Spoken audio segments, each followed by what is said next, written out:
Okay, let's see if we're live. Yay!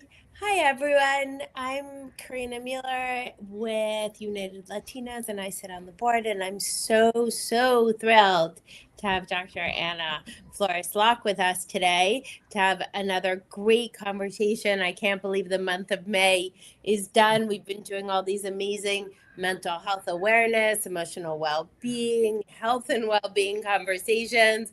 I've been so honored to be having them with all these amazing, super brilliant United Latina women. And so today, Dr. Anna, why don't you tell us a little bit about yourself, and then we'll get into a conversation that I'm super excited about of like stressors and emotional health of women in the workforce and families and not having families and all that fun stuff that women go through. Thank you. Thank you, Karina and United Latinas, for having this vital conversation.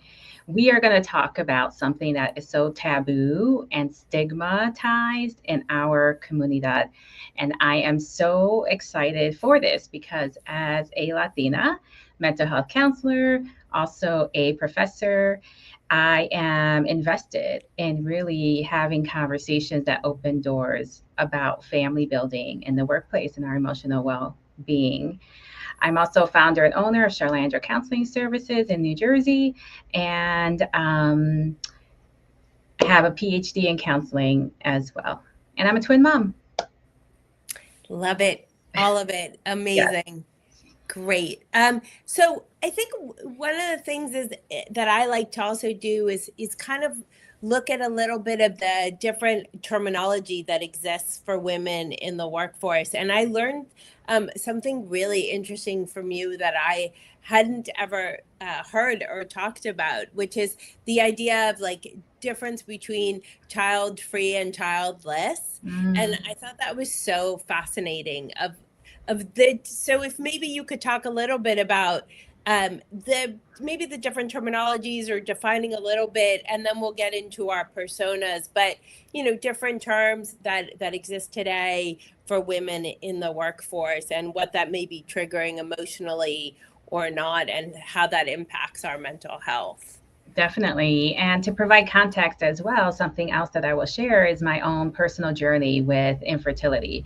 And that is something that has brought me to my life's purpose, which is destigmatizing the conversation around family building, especially for Latinas in the workplace. And one component is the power of language. And when we hear the word childless, it has like a stigma. You're less than, you're not good enough, you're not meeting that expectation that most of us Latinas hear, which is have children. Right. So, to become more empowered, communities of women who decided voluntarily or involuntarily, there's multiple reasons that go behind that decision, is to use the term child free. Because now that's more of power and ownership of that identity to be child free versus childless. So it's really one example of that power of language when we talk about such a topic as having children in the Latina community. Yes. Are there any other terms that you think we need to address or have come up in terms of doing well? How about yourself? infertility? Gotta love that. It happens. Yeah. It's all good. Let me send him a quick message. Because John, yeah, go outside. I'm on a call, please. yeah. So, Okay, that's the Welcome to the husband. world. That is a beautiful example right there. Working Latina trying to balance it all, right? Exactly. Try to work from home, work from your office, have a podcast, Yes. get interviewed. But there's still things that are happening around us. And Still we have things. to, yes. So we just got a Roll. thumbs up from someone, which is amazing. Just roll with it. We Exactly. got to, exactly. So Oh, back to my yes. question. How are there any other terms that we should be aware of women in the workforce that are important to talk about in terms of language or addressing that today? Yeah, so especially with infertility, infertility is now a term that, encompasses the medical condition of not being able to get pregnant. And from a strength-based perspective, it's also aligned with whether or not the person identifies with that label. And maybe a more inclusive term is struggling to conceive, or we're also talking about women in multiple developmental stages of their family building journey. So, family building is also a lot more encompassing than infertility as well, which can be embedded in that journey. So, I would add family building, infertility as the term, that's a medical condition, and not because you're a failure or there's something you're doing something wrong, which is what happens with us. We internalize that blame. And super mom, superwoman. Okay, Yes. we are women doing super things, Yes. not superwoman, because again, that means you have to do it all the time at 100%. And Karina, I don't see a cape on the back of you, so I don't think we're any superwoman. We are women that Really? You super don't see things. it? I don't see You it. don't see Maybe it? it's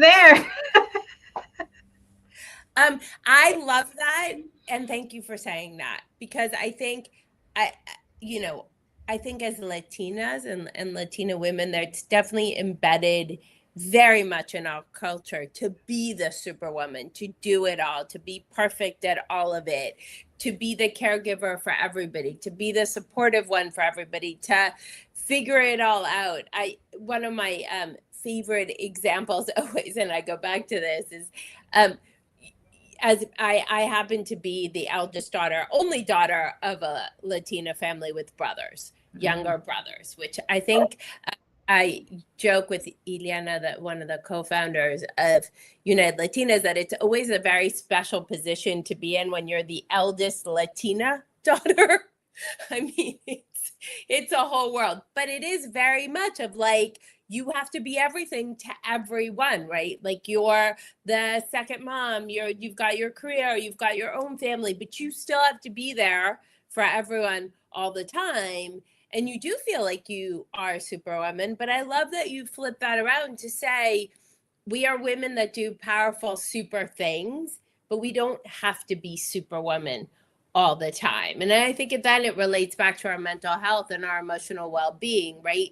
The minute I feel like, even I just took a big breath when you said that, right? I had a moment to breathe of like, oh, I do super things, but I don't have to be superwoman. So thank you for that. And I hope all of our listeners and participants took that same moment to breathe and go, aha, that was a moment, interesting moment. I can do super amazing, incredible things, but I don't have to be superwoman. Exactly. Yes. And when we talk about emotional well-being, and this brings us to the personas that we were talking about, is the one persona that I am in is a working mom. So this mentality that I have to excel in my career, excel as the mom, be a good wife, be a good dog owner, take care of the house, be a good daughter. And a lot of us also are caring for our parents, our own children, right? And so all of that is one of the personas that we talked about, Karina, which is somebody who is in the midst of that.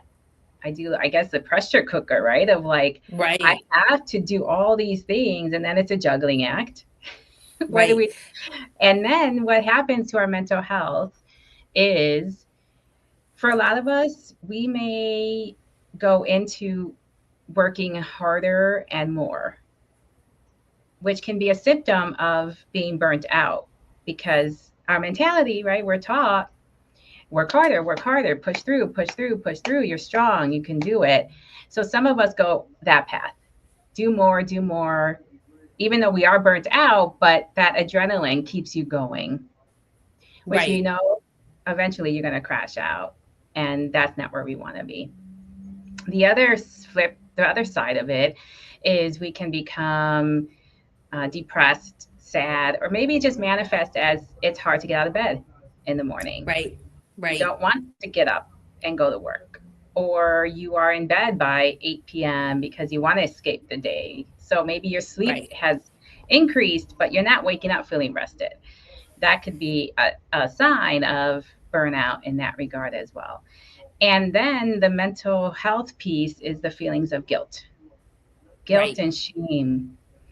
Because, Karina, who is the only role model Latina women have as a woman from our Catholic roots? Who is that? Yeah.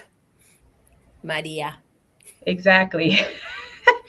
The Virgin Mary. She was what? She was the perfect woman, right? Like Right. sacrificing, always loving, never complained. That's the only archetype we have. Right. So I've never thought of that. That's very true. so now we're expected to be a Virgin Mary. Don't complain, right? Have children and be good to your husband, like do all of these things. And the term, as far as the value belief term, is Marianismo, is Oh, rooted in wow. being like Virgin Mary and all of these aspects, right? Self-sacrificing, non-complaining, only having sex for procreation in missionary style. There is no pleasure for women other than to procreate and be for the family. And that was it. Right. Right. So now we're like deconstructing that because we're like, no way, we are women that do super things. We are the majority marginalized group in this society, the US, right? Latinas are making up to 50% of ethnic categories. And so that's not the case. But there's no model for that, to hold that, to say, oh, okay, that's how I can be. Like, it's okay to say at this time I'm working and not taking my dog out. It's okay that I will have interruptions, right? These things are Right. okay versus I feel guilty because I'm not with my kids, or I feel Right. ashamed because I'm not choosing to have children and I want to do my Right. career instead. Right. Let's go back to the personas, because you and I discussed, and I think it's really interesting, because I think that this plays right into sort of the members of United Latinos, or women involved in United Latinas, right? There's the female that is considering a family or not considering a family, and she's in it at that age. Do I want to start a family? Do I want to get married and start a family? Do I want to focus on my career? And then there's, like you said, there is the woman that is in the midst of all of it, like you, has kids, maybe taking care of elderly parents or grandparents. Like I took care of my grandparents as well. So, and is in sort of the midst of the career, the kids, the parents, and trying to manage it. And then, as you said, then there's the woman that is child free for whatever reason, whether they couldn't conceive because they had issues with fertility, or they chose their career, or whatever reason it is, right? And so we have the range, and I think each one of them, as you were talking about, deals with certain emotions and certain level of maybe guilt, or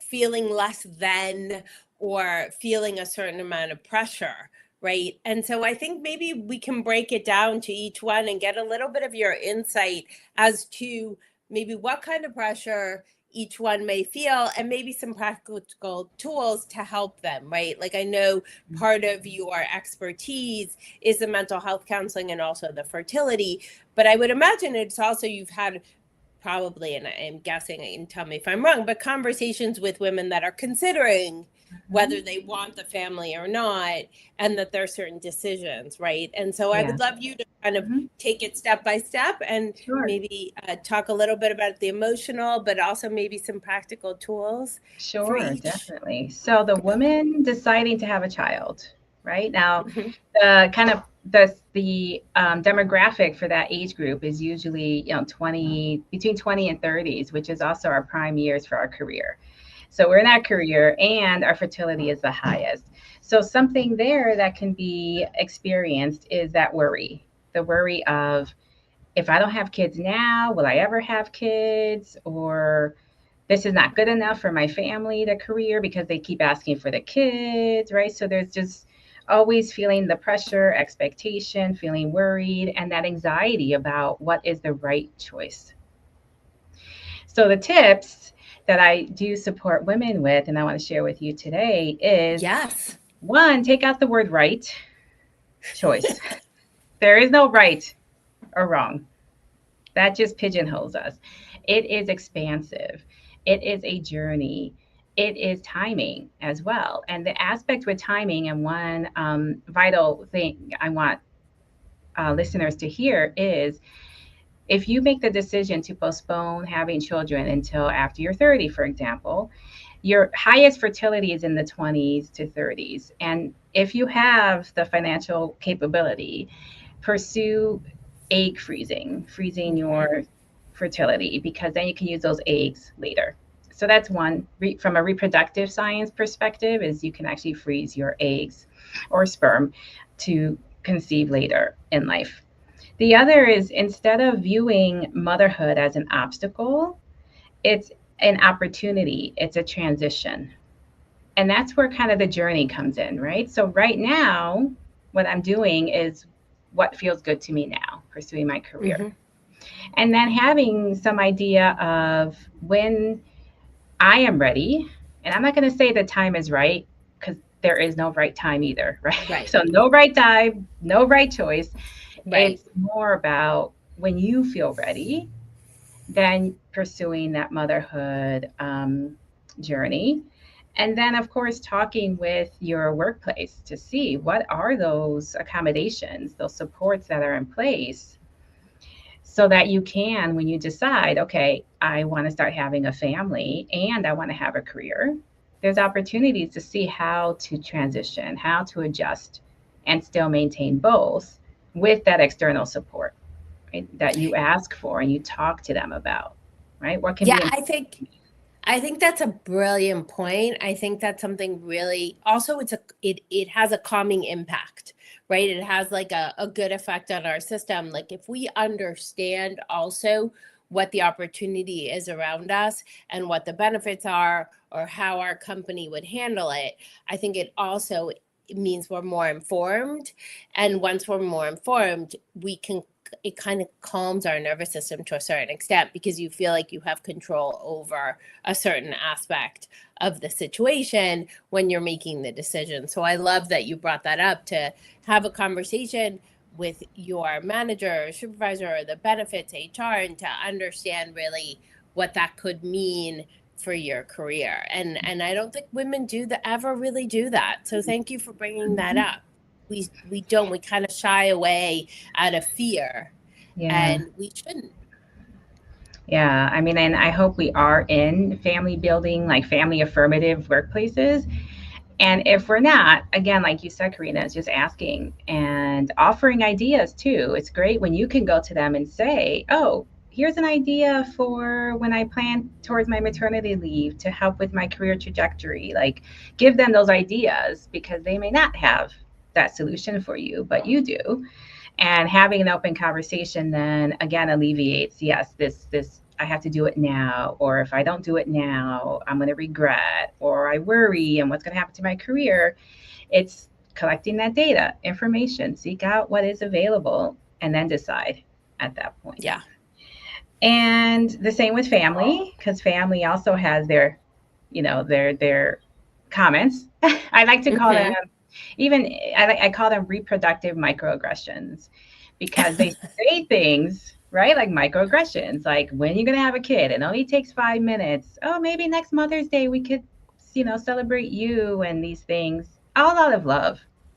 But they Right. hurt. They hurt. And They that hurt do. is that reproductive microaggression. So also talking with your family about, this is what I'm doing now. It is on my mind to have a family, or it's not on my mind to have a family, right? And just voicing that out. So, like you said, Karina, it takes out that fear that then makes you so angry when you hear those comments, like, because it is private and our families will still make their comments. Right? So, Right. and then for those of us working and managing kids, the same applies. Talking to family, leaning on that support. Hopefully, they are there to accept delegation of task. That's one thing I really learned to do as a strong Latina woman was say, I can't do it all the time. I'm not superwoman. I have supports. And what I share with working moms, which is such a great reframe, they always love this, is when I share with them, your child spending time with someone else is a gift to that other person. I love that. That's really beautiful. And moms are like, oh, yeah. Oh, I said, I love holding babies. If I ask you to hold your baby, it's because it's fulfilling a need for me. I enjoy it. So your baby's a gift to me. And for you to have a 10-minute break, take it. You have your baby your the whole life or 24 right. hours a day. What's 10 minutes? What's 20 minutes? So that's a reframe to say, my children are gifts to others. And also that links to prioritizing your self love, Mm-hmm. giving yourself that time. It's okay for me to tap out and say, here, baby goes to Thea and I just go for a walk or I just go lay down for a little bit. That all is self love that we need to do. And then again, advocating in the workplace for that balance. One thing as far as what I do is basically I show up as a twin mom. So if you're hiring me, you're hiring my kids too. And sometimes they go to class. I teach classes. Sometimes they come to class with me and they have to sit in my office or, there's things I have to do to manage both. And that is just, again, negotiating with your workplace on what that would look like with Right. children. And I think it's also a matter of like, I love what you talked about self-care. And I think in general, as Latina women and women in general, and then moms, and it's this constant thing of like, we can't take care of ourselves because it's selfish.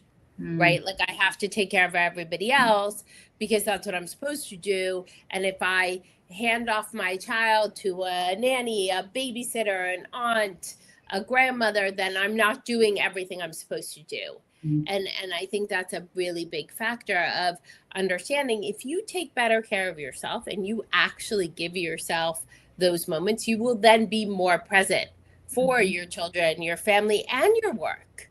But if you are exhausted and burnt out across all of it, and you don't ever take that time and you try to be everything to everyone, well, you, God forbid, may make yourself sick. Talk about Mhm. emotional and mental health, or you're just not present for anyone. Mhm. And so you're not really successful in anything that you want to be. But if you say, you know what, my child can go to daycare or to school or whatever, have, be with other kids and have friends and have activities. And then that gives me a moment for me, or they have a bond with their grandparent or a bond with their aunt or a bond with my best friend. Right? Mhm. Like all of my friends' kids, I'm like, I love them like they're mine. Like they're I'm the crazy auntie that runs around and I love that role and I cherish that role. And to be able to have conversations, and I think that that's okay, right? But we also, going back to where we started, it's a like superwoman versus not, and and also understanding boundaries within the workplace and what you can do and cannot do is also important. Yeah, definitely. And I was just talking with a coworker yesterday. She's also a working mom. And we both were reflecting on our journeys and how we were actually more productive and our performance increased as we were navigating motherhood with younger kids because we learned to be efficient, right? We learned to get it done between this time frame, and that was our productivity went up too. So I want to add that to what you're saying with self-love is actually productivity and performance will go up when you are at your peak performance, if you will, because you're rested. And you could give your full 100% when you're engaged in that task at work, for example. And Right. then our last one is the child-free woman, the one who has said, I choose for whatever reasons to not have a child. And this one, I love this tip, which is own your narrative. So Mm. instead of it being, I'm failing, I'm less Where the than, hell did my I'm key not good go? enough,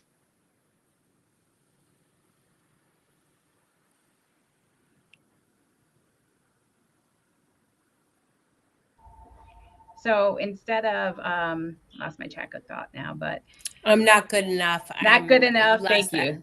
Less than. It is, this is my narrative. This is my story. I am child free, and I am engaged in these other aspects because that is what I am meant to do right now. Absolutely. And I think in general, whether it's a woman who's child free, whether it's a mom of twins, whether it's a woman trying to decide, do I want a family, do I not want a family?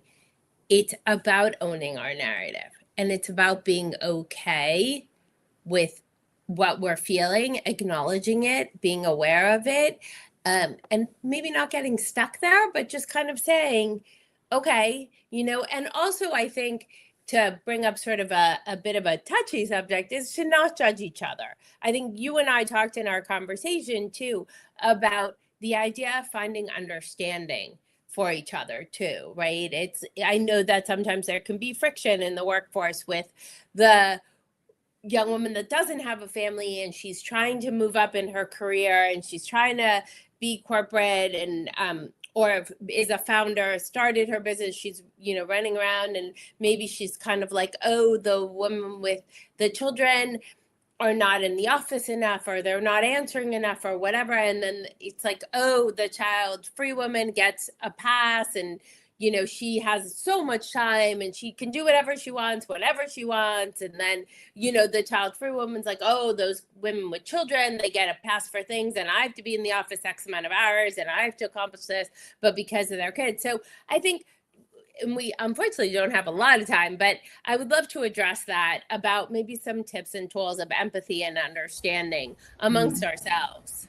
Yeah, thank you, Karina, for bringing that up and bringing us to the end of our conversation with that most important piece, because in all of this, the emotional journey of working women is we need community, and we need that supportive community where there is compassion. And so it is giving ourselves grace and others grace.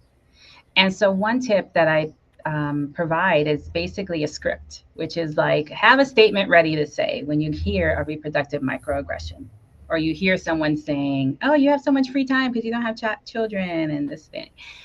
A statement that you can provide is, this is my story and that is your story. And we don't compare, and we have grace, and really lean on questions first, assumptions last. So, and I love that. That's so important. Like, yeah, exactly, because we assume too quickly, and also we make mistakes. I've done it. Karina, I don't know, right? We say something in the workplace and we realize, okay, that could have been hurtful to someone, and I don't know their story, or maybe I do know their story, and we say something. It's also an opportunity to say, Karina, I'm really sorry for that. Or, Karina, when I said that, did that, hurt your feelings in some way? I do want to apologize. I recognize I said something that may have been hurtful, right? So it's that repairing too that maintains our community with compassion and grace. And then responding with grace, which is, I accept the apology. I understand. We all are socialized, again, to be just Virgin Mary, Superwoman, do it all. And so we're going to make those comments. And it's just a matter of noticing, apologizing, and moving with grace and compassion, because this is my story and that is your story. Right. And we can all get frustrated and we can all get upset, and we're all human beings. And like you said, sometimes we may not say the right thing. We may not react the right way. That doesn't come from a place of being malicious or mean or even judgy. It may come from just that moment. We were frustrated about something, and that's where we went. Right. And so I love this idea of be aware of the different personas in the workforce. Be aware of the different personas around you. Be aware of other people's stories, not your story. And try, I know we tend to do it naturally as human beings, but try not to make assumptions. And as you said, Anna, which I love, is maybe ask a question, but also consider the question you're asking, right? Mhm. Don't make an assumption on the question either, right? And, for a child free, it's like, oh, you didn't want kids, did you? Okay, that's It's an not the right assumption, question. right? No. Right.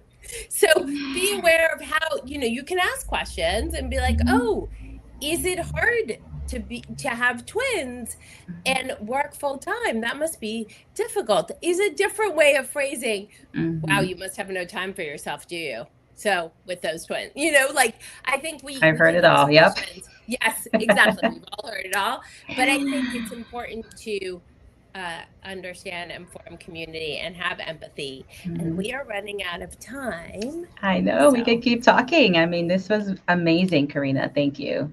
And thank you, so United Latinas. We are community in yes. compassion and grace for each other. So really quickly, Mhm. Anna, where can our listeners, participants, members find you if they have questions, if they want counseling with you? Where's the best place to find you? Yes, so please find me on drannaspeaks.com. It's my most recent website. I would love for you to check it out. I'm also on YouTube, Instagram, Facebook under Dr. Anna Flores Locke, and I love to connect with you and hear your stories and support you on your journeys. Great. Thank you so much, Anna. This was amazing, great fun. And thank you, United Latinas, for letting me host these lovely cafecitos. And please join us. If you're listening to us, please become a member of United Latinas if you aren't already. And if you are, please be active with us. We love having you. And thank you again, Anna. Take care. Bye. Bye bye.